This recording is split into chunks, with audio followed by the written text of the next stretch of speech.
احنا كده بنعمل التقليه للكوسه يا بنات اهي زي ما انتوا شايفه. حطينا البصل على الزيت، فرمنا الطماطم في الخلاط اهي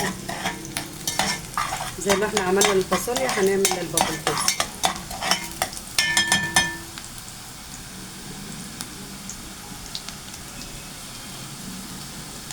اصفرت اهي زي ما احنا شايفين. نبدا نحط معلقتين طماطم،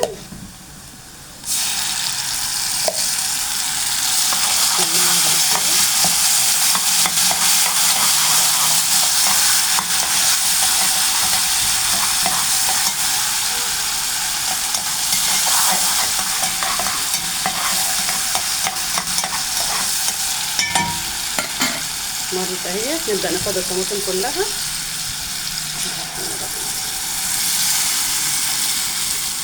ونسيبها تتسبك كده براحتها ونقشر الكوسه.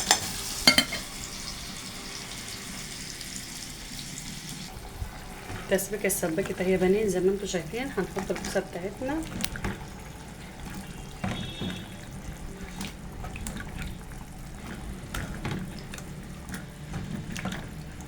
ربع ساعه بالظبط، ونحط عليها البهارات بتاعتنا والثوم.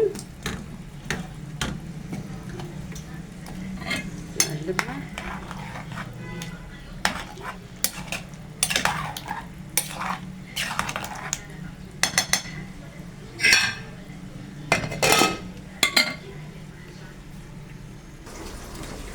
بص كده يا عروسه اهي.